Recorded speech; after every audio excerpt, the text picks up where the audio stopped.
기도의 바탕은 신뢰라는 제목으로 잠시 말씀을 전하기로 원합니다. 어느 집에 이제 대학생인 아들이 있습니다. 어느 날 학교에서 등록금 고지서가 날라왔어요. 아들이 아버지한테 등록금 고지서를 내밀면서 아버지 이거 이달 말까지 내야 합니다. 그러자 아버지가 오냐 알았다. 이렇게 접수가 됐어요. 그런데 점심을 먹는데 또 아버지한테 아버지 이거 이달 말까지 꼭 내야 됩니다. 아버지가 알았다니까. 근데 저녁 먹는데 또 이렇게 말합니다. 아버지 이거 2월 달 안에 납부해 주실 줄 믿습니다. 만약에 매일 밥 먹을 때마다 3번씩 이렇게 한다고 합시다. 그 자식이, 그 아들이 아버지를 믿는 겁니까? 아들이 아버지한테 아버지가 등록금 낼 때까지 매일 아버지 보기만 하면 앉아가지고 하는 이야기가 하루에 3번씩 등록금. 그러면 그 아들이 아버지와의 사이에서 인격적이고 뭔가 생산적이고 지적인 대화가 불가능할 거예요. 이건 뭐 대화가 아니고 일방적인 그냥 자기 주장인 거죠. 아니 대답을 했는데 알겠다고 했는데 계속 반복해서 똑같은 이야기를 하는 거죠. 마치 못 들었다는 듯이. 여러분 지금 제가 왜 이런 예화를 먼저 이야기하느냐 하면 오늘 기도에 대한 이야기를 잠시 할 텐데요. 본문에 의거해서. 여러분 기도는 우리는 뭐라고 알고 있습니까? 하나님과 대화하는 것 아니겠어요? 기도는 하나님과 대화하는 겁니다. 일방적으로 내가 하고 싶은 말만 하고 상대방이 뭐라고 말하는지는 난 들을 필요 없어. 아니 말씀하셨는데도 마치 안 들은 것처럼 그저 내 주장만 계속하는 거, 그건 기도가 아니라는 거겠죠. 그래서 기도는 대화예요, 하나님과의. 근데 기본적으로 대화는요, 상대방에 대한 신뢰가 전제되어야 됩니다. 상대방이 하는 말에 대한 신뢰가 없으면 사실 그 말을 귀담아 들을 필요가 없는 거죠. 그저 내가 하고 싶은 말만 하고 떠나면 그만이에요. 근데 대화가 된다라는 거, 말이 오고 간다라는 건 상대에 대한 신뢰가 기본적으로 바탕이 되어 있을 때 대화가 되는 거거든요. 기도라는 것도 그렇다는 거예요. 성도가 하나님 앞에 기도할 때는 하나님에 대한 신뢰를 바탕으로 하는 것입니다. 그게 대화요, 하나님과의 대화요, 곧 기도라는 것이죠. 오늘 우리가 읽은 본문의 아삽이라는 사람이 하나님께 기도합니다. 그런데 그 기도의 내용이 하나님 저 이거 필요하니까요, 이거 응답해 주세요. 등록금 주세요. 뭐 이런 정도의 기도가 아닙니다. 지금 나라와 민족이 풍전등화의 위기에 있어서 생사를 오락가락하는 그런 상황 속에 하나님 앞에 막 부르짖듯이 하는 기도예요. 우리가 길게 읽었지만 내용을 요약하면 전반부는 이런 겁니다. 하나님, 우리의 대적들이 우리 백성들을 괴롭히고 있습니다. 그리고 심지어 성전, 하나님의 성전과 그 내부에 있는 은밀한 성소까지 더럽히고 파괴하고 있습니다. 그런데 왜 하나님 가만두고 보고만 계십니까? 그 강하신 오른팔을 왜 거두어 드리고 있습니까? 그 팔을 펴서 저들을 멸하여 주시옵소서 라고 전반부에는 하소연하고요. 후반부에 가서는 하나님이 어떤 분인지를 이제 찬양하고 있는 거예요. 그래서 그게 두 부분으로 나눌 수 있습니다. 그래서 하나님 앞에 이 아삽이 시편이지만 사실은 기도하고 있는 거예요. 기도하고 있습니다. 첫 번째 우리가 오늘 본문을 통해서 기억할 것은요, 이 아삽이 하나님께 기도하는 이유예요. 다른 대상도 아니고 왜 하나님께 기도하느냐는 거예요. 그 당시 고대에는요, 이스라엘만 신을 믿는 게 아니라 그 주변 모든 나라들이 나름대로의 종교와 신관을 가지고 있었습니다. 물론 이스라엘 외의 대부분의 주변 나라들은 다신교였어요. 여러 신들을 한 나라가 숭배했어요. 이스라엘은 여호와 하나님 한 분만이죠. 그러나 우리가 구약 성경의 역사를 통해서 알 수 있듯이 이스라엘에도요, 많은 이 우상이 전해집니다. 그래서 남쪽 유다나 북쪽 이스라엘의 역사에 보면 뭐 대부분의 왕들이, 북쪽 이스라엘은 말할 것도 없고 많은 왕들이 여호와 하나님을 섬기지만 동시에 바알을 섬길 때도 있었고 아세라를 섬기고 뭐 여러 외국에서 들어온 우상들을 같이 혼합하여 섬기고 있었어요. 그런데 오늘 아삽은요, 하나님께 나라의 위기를 두고 기도합니다. 왜 하나님께 기도합니까? 그가 하나님의 백성이기 때문입니다. 오늘 보면 1절에 보면요, 이런 표현이 나와요. 주께서 기르시는 양이다. 누가요? 우리가. 2절에 보니까 속량하사 주의 기업의 지파로 삼으신 주의 회중. 자기가, 그리고 이스라엘 백성이 주께서 기르시는 양이라는 거예요. 그리고 우리들이 주께서 속량하사 값을 치르고 우리를 사셔서 지파로 삼으셨고, 그리고 주의 회중으로 삼으셨다는 거예요. 이게 지금 무슨 말이냐면 내가 어디에 속했느냐, 다른 말로 말하면 나의 정체성이 어디에 있느냐 하는 것을 분명히 기억하고 있다는 거예요. 여러분, 이게 신앙생활 하는 데 있어서도 너무 중요합니다. 어떤 상황에서도 그리스도인으로서의 자기 정체성을 잊지 않아야 되는 거예요. 우리는 비록 이 땅에 살고 있지만, 여러분, 일제강점기 때 36년 동안 우리가 일제 치하의 식민지 지배를 받았었는데 그때 가만히 있었던 게 아닙니다. 일반 민중들은 민중들이 할 수 있는 수준대로 또 앞장서서 그렇게 자기의 목숨을 초계같이 던지면서 독립운동에 앞장섰던 수많은 열사들이 또 있지 않습니까? 그냥 가만히 있었으면 뭐 힘들긴 해도 목숨 부지하면서 살 수 있었어요. 그럼에도 불구하고 그들이 왜 그렇게 목숨을 던지면서까지 독립을 부르짖었습니까? 때로는 무력으로 일제에 항거하지 않았습니까? 그렇게 한 이유가 뭐냐?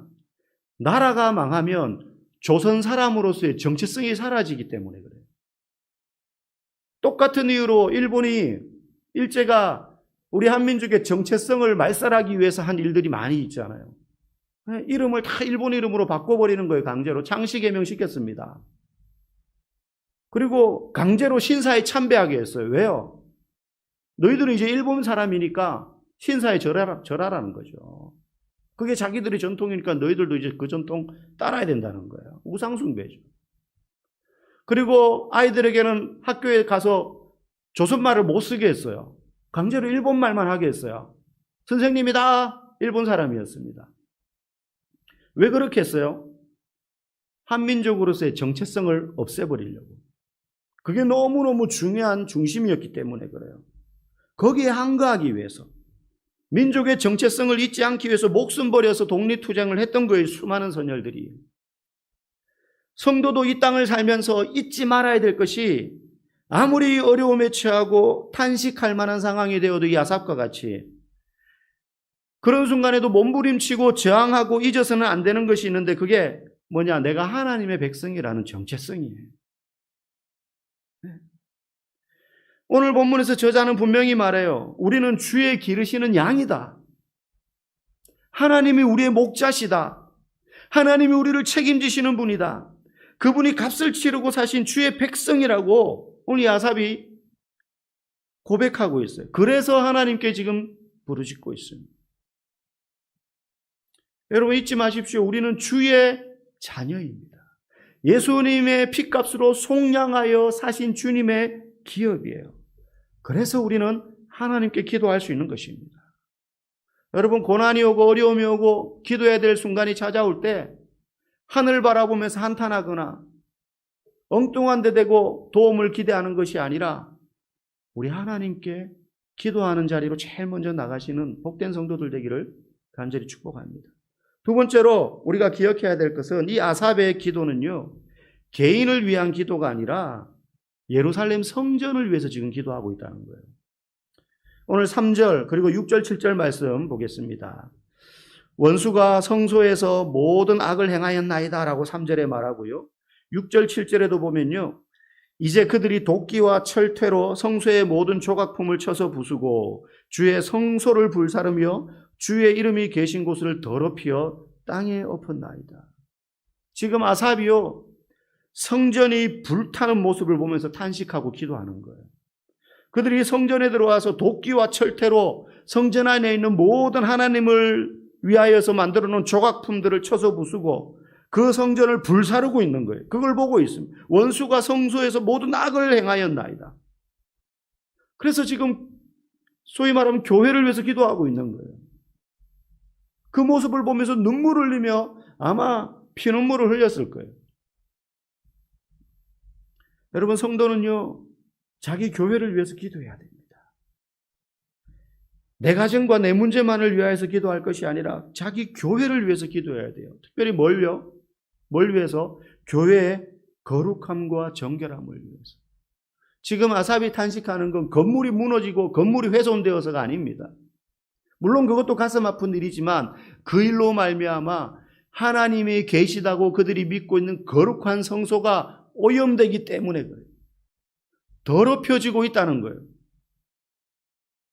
그래서 그들이 그 모습을 보면서 아삽이 그들의 모습을 보면서 그렇게 탄식하며 기도하고 있는 것입니다. 여러분, 우리가 교회의 정결함을 위해서 기도해야 돼요. 교회의 거룩함을 생각하면서 기도해야 돼요. 오늘 6절에 이렇게 7절에 이런 표현이 있지 않습니까? 마지막 부분에 주의 이름이 계신 곳을 더럽혀 땅에 엎었나이다. 주의 이름이 계신 곳. 여러분, 주의 이름이 계신 곳, 물론 아삽은 성소를 말해요. 성전 안에서 제일 깊은 법궤가 있는 그 성소, 거기를 말해요. 지성소겠죠. 성소 안에 지성소. 그런데 거기를 주의 이름이 계신 곳이지만 예수 그리스도 이후에 성전은 이미 의미가 없고 어디에 주의 이름이 있습니까? 주님이 어디에 계십니까? 예수 그리스도를 믿는 그리스도인의 심령이 주님이 계신 곳이에요. 그래서 고린도전서 3장 16절에 이렇게 말합니다. 너희는 너희가 하나님의 성전인 것과 하나님의 성령이 너희 안에 계신 것을 알지 못하느냐. 너희가 하나님의 성전인 것과 하나님의 성령이 너희 안에 계신 것을 알지 못하느냐. 우리의 심령이 주님이 계신 곳이라는 거예요. 그러니 교회를 위해서, 교회의 거룩함과 정결함을 위해서 우리가 기도해야 되지만 동시에 나의 안전과 삶의 평안함이 아니라, 물론 그것도 우리가 주님께 구해야 될 기도 제목이지만 더 많이 우리가 힘써 우리 자신을 위해서 기도할 것은 주의 성전된 우리의 거룩함을 위해서 기도해야 돼요. 여러분, 오늘날은 거룩함이 정말로 조롱받는 시대가 되었습니다. 거룩한 언행을 하면요, 사람들이 그걸 우습게 보는 시대가 되었어요. 하찮게 여겨요. 그럴수록 우리는 더욱더 거룩함을 추구해야 됩니다. 우리의 심령이 정결해지도록 우리가 보는 것과 우리가 말하는 것과 또 우리가 생각하는 것, 마음에 담아두는 모든 것이 우리의 몸과 마음이 거룩한 하나님의 성전인 줄 알고 우리의 심령이 정결하도록 거룩함을 위하여 기도해야 되는 것입니다. 교회의 거룩함을 위해서 기도함과 동시에 여러분의 심령의 거룩함을 위하여서도 여러분 기도하시기를 간절히 소망합니다. 마지막으로 세 번째 오늘 우리가 기억할 것은요, 탄식 중에도 하나님을 신뢰해야 된다는 거예요. 탄식 중에도 하나님을 신뢰해야 된다는 거예요. 오늘 12절, 13절, 그리고 14절, 15절 본문 보십시오. 12절에 하나님은 예로부터 나의 왕이시라. 사람에게 구원을 베푸셨나이다. 하나님이 옛적부터 나의 왕이다. 단순히 내가 어릴 때부터 하나님 나의 왕이다, 이게 아니라 자기들의 조상, 훨씬 옛날부터, 아니 거슬러 올라가면 태초부터 하나님은 우리의 왕이라는 거예요.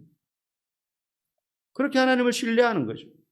13절, 주께서 주의 능력으로 바다를 나누시고 물 가운데서 용들의 머리를 깨뜨리셨으며, 이건 은유적으로 표현했지만 그들의 조상이 애굽에서 나와서 홍해를 가르며 건널 때의 장면을 표현하는 거예요.